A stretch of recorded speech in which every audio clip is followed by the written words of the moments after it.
Today we're going to be talking about what you should be thinking about and doing in 2024 for your social media and online strategy. Let's talk about it. First, and probably most importantly, is understanding your audience. I'm not talking about just knowing who your audience is, but you also need to understand their habits. You need to understand the things that you're already doing or could be doing that's going to help them to engage with what it is that you're putting out there, and also have those call to actions in place that are going to make them convert to consumers. You can use already existing analytics tools through your social media platforms, Google Analytics, or a variety of other sources to find out more information about your core audience. Now, if you don't know who your audience is, or your audience is starting to shift, this is a great time to do some research through things like Google. You could use Google Trends, you could use things here on YouTube or various AI softwares to find out more about who your audience is and what it is that they're interested in, and kind of follow those trends that we think are going to be happening next year. Another thing you might consider is to create buyer personas for your audience and tailor content to those different types of personas. For example, my wife and I own a small bookstore, and we know that there's certain people that are definitely going to come in there and spend money. There's going to be people that come in and look, and there's going to be people that don't care at all. So what we have done is taking that information from people that we meet as they come in the store. We take it from our social media, our website, and we compile all this data together and find out about the different groups that are within our audience and find creative ways to market to them. Basically, once you find the ways that work, just start recreating that and dishing it out until it doesn't work anymore. I mean, it doesn't really get any more simple than that. The next thing to think about is your platform selection. Which social media platforms are you already on? Which ones maybe should you be doing, and which ones probably you should not? Well, we have had a lot of success for our bookstore on both Facebook and Instagram, as well as TikTok. Now, the thing about TikTok is we're reaching audiences that are a lot farther away from where we actually are, which for now is not the best thing in the world because we're a brick and mortar business. But once we launch our e-commerce platform, we could potentially see some conversions through that. Now, it doesn't make sense for us to do things like YouTube, like I'm doing here, and it also doesn't make sense to be on platforms like Twitter and a couple of others, maybe even Snapchat. So you've really got to determine what's going to work best.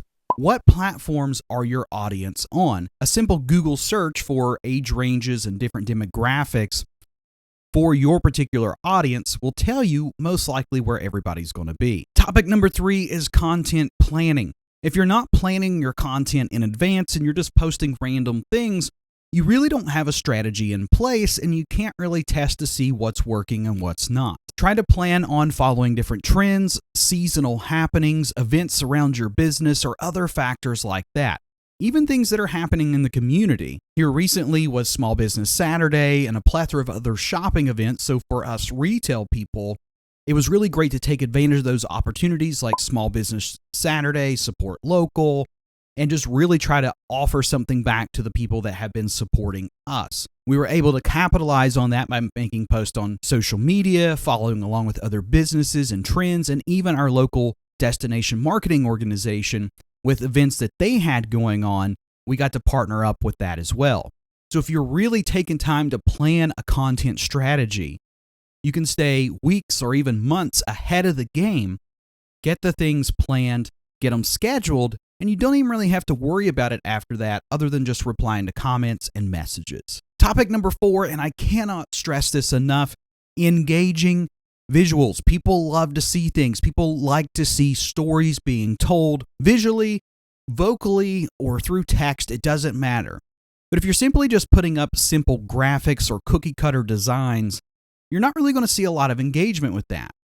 But if you take 5 minutes or so to craft a short reel for Instagram, a short video for TikTok, or even just take some photos of whatever it is that you're trying to promote and then showcase that, I can guarantee you that you're going to get a lot more engagement and draw more interest than if you just throw up some simple graphic or text message. You really want to leverage storytelling here to evoke emotions. Use eye-catching imagery, and you don't even have to go like above and beyond.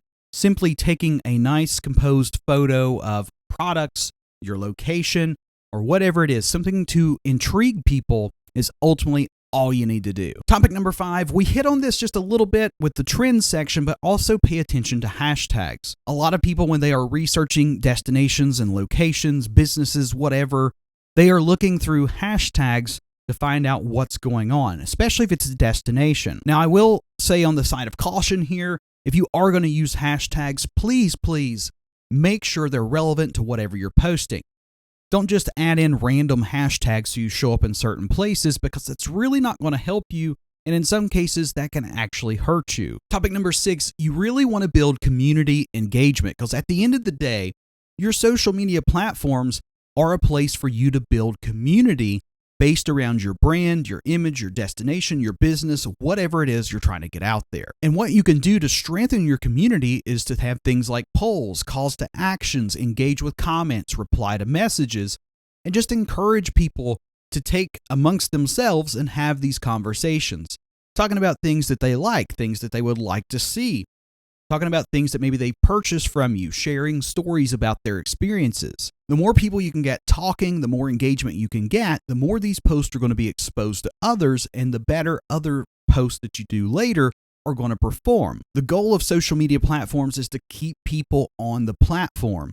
So if you're doing that by building a well-versed community that interacts really well together and stays on your page and ultimately stays on the platform, you're going to get rewarded for that by the platforms and the algorithm. You could also collaborate with other businesses, destinations, influencers, or just your audience in general through things like giveaways. Whatever you can do to keep your community building and growing is going to be the best option for you. Now, on to topic number 7, we're going to talk about analytics and optimization.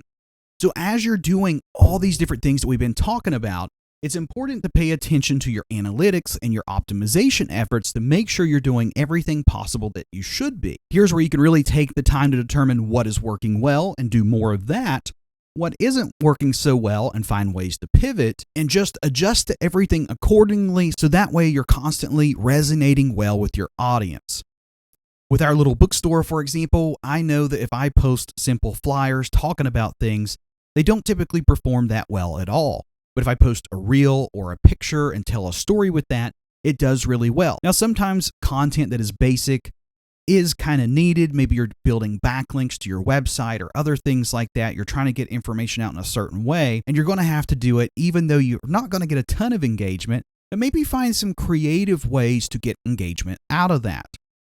If it's going to be a flyer about an event and typically people don't click on those or like those, maybe include some kind of call to action, such as tag your friend in the comments that you would like to have come to this event with you. And finally, topic number 8 is paid advertising. Unfortunately, the world that we live in today is very much pay to play. So here's a couple of tips when it comes to paid advertising. It's not as scary as you might think it is. There's lots of tutorials here on YouTube of how to do advertising on things like Facebook and Instagram for just one platform example. But when it comes to advertising, there's 2 metrics here that you need to think about. If I have a post that is performing very well, has the potential to go viral, and viral means something different for everybody. It's not exactly that you have to get 100,000 or 1 million views on a post or a video or 200,000 or 2 million impressions on something. For you, something going viral could be 100 likes and 20 shares and just a whole bunch of views. It's maybe like 1,000 or so. I don't know. That could be viral for you. And if that is happening with a post of yours, sometimes you can boost those posts to increase the viral aspect of it and get it seen to more people that may not have actually seen it to begin with. Or you could show it to people that are similar to the people that are already liking it, which is probably the best option. Now, just the opposite of that, if you have a post that you want to be performing well and it's not, you could also put some paid advertising dollars behind that to boost it out so more and more people would see it. At the end of the day, though, social media marketing and strategy is really not that hard. The core fundamentals and basics here are pretty simple. It's just a matter of training yourself to go through all the things that we talked about here today and actually execute on those. So there's a lot of different things that we can dive into in future videos to give you the tips and tricks to really execute a strong digital presence, and online marketing strategy. But let me know in the comment section below some areas that you might be struggling with in your digital marketing strategy, especially when it comes to social media. I'll try my best to address those comments in the comment section, but if it needs a little bit more detail, we'll turn it into a full-on video and talk about it on the next one. But I hope you have a great day, and as always, be sure to create something new today.